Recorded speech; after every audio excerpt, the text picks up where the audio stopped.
अगर ऐसा होता तो अब बाबा जी लोग बच जाते प्रारब्ध से। अगर प्रारब्ध पत्नी आने से होता तो हम लोगों की तो पत्नी आई नहीं, हम लोग बच। आप किसी से भी पूछे तो लगेगा इससे पहले का जीवन बिल्कुल ठीक था, उसके बाद जैसे ही हुआ सारे प्रारब्ध शुरू हो गए। बाबा जी से पूछो तो लगता है गृहस्थी का जीवन बहुत सही है। कम से कम रसोई में बैठ के गरम गरम रोटी तो मिलती है यार तुम्हें। कम से कम अपने दुख सुख की बात तो आप किसी से कह सकते हो। यहाँ किससे बात करें? परमात्मा के सिवा कौन है? अंदर से जो परमात्मा से रस मिले तब तो बात सही। अगर परमात्मा से रस नहीं मिला तो बड़ा शुष्क और कठोर जीवन होता है। माता पिता भाई बंधु परिवार रिश्ते नाते सबको काट करके और भगवान के मार्ग में चल रहे हैं और भगवदानंद मिला नहीं, काम क्रोध जला रहे हैं, ना काम भोग सकते हो और ना कोई मोह, ना कोई अपना, ना कोई। बड़ा कठिन मार्ग है। निकल गए तो निकल गए, फिसल गए तो फिसल गए। तो यह नहीं, अगर पत्नी दुख का कारण होती तो जितने बाबा जी है सब परम सुखी हो जाते। ऐसी प्रारब्ध क्यों इनको लगता? नहीं लगता? हाँ, ऐसा नहीं है। और कभी कभी आप जैसे अनुभव कर रहे हैं तो उसके प्रतिकूल भी अनुभव है कि किसी किसी के जीवन में पत्नी का आना उसके जीवन का मंगल विधान बन जाता है, उसके जीवन को संवार देते। नहीं संवार देते। अपना प्रारब्ध है, पत्नी का थोड़ी है अपना प्रारब्ध।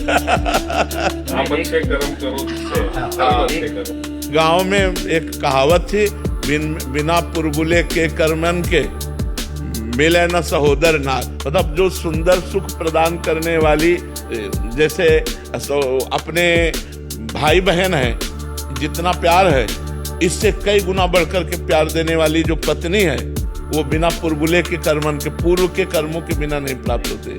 अगर पूर्व का बहुत अच्छा कर्म है तो हमको जैसे सहोदर अपने भाई बहनों से सुख मिलता है, ऐसे वो विश्वास पूर्वक। अब आज तो विश्वास बड़ा डगमगा रहा है, नहीं डगमगा रहा है। तो प्रारब्ध भोग अपना और स्वभाव उसका। महाराज जी, क्या दोनों तरफों से है, एक तरफा नहीं है? कुछ बहुत सारे प्रश्न ऐसे पढ़ते हैं आपके आगे तो प्रस्तुत उतने ही हो पाते हैं समय के अभाव से।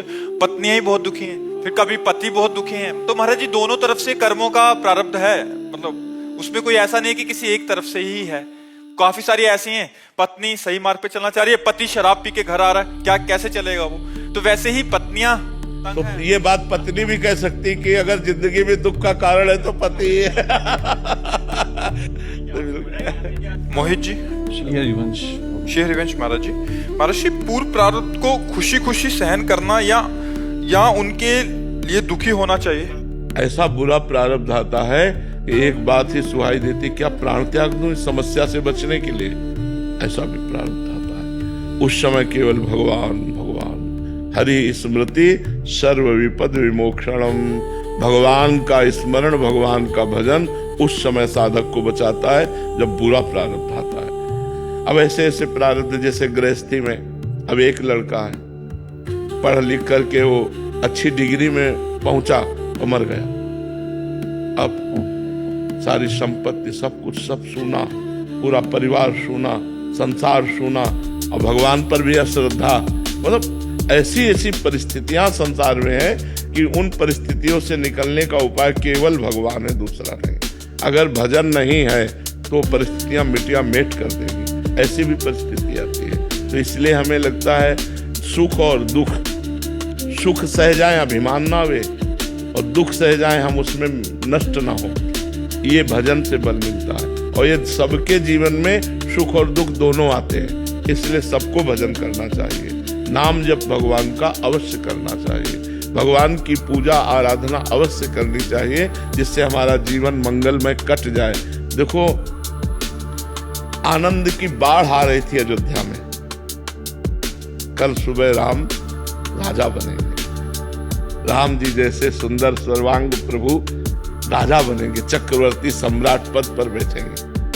और समय के बिगड़ गया। 14 वर्ष का वनवास, तापस वेश विशेष उदासी, 14 वर्ष राम वनवासी। लेकिन भगवान के मुस्कुराहट में तो कोई फर्क नहीं पड़ा, पर अयोध्या उजड़ गई। दशरथ जी के प्राण चले गए, माताएं विधवा हो गईं, पूरी अयोध्या राम जी के वियोग में 14 वर्ष ऐसे उदास, ऐसे खिन्न कि भोजन अच्छा न लगता। राम जी सबके प्राण थे, समस्त अयोध्यावासियों के। तो भगवान ने लीला करके दिखाई है कि जब भगवान के उपस्थिति में ऐसी ऐसी विपत्तियां आ गई तो हम लोग तो भगवान के रचे हुए मनुष्य हैं, हमारे जीवन में बराबर सुख कैसे रह सकता है। तो इसलिए भगवदानंद में हम दुख सह सकते हैं। तो भगवान का जब नाम जप करेंगे, अच्छे आचरण करेंगे तो हमारी बात बनेगी, नहीं तो ये संसार बहुत दुखमय है। पता नहीं आपको दिखाई देता है कि नहीं, सबसे बड़ा दुख है कि हम कब मर जाएं, भरोसा नहीं।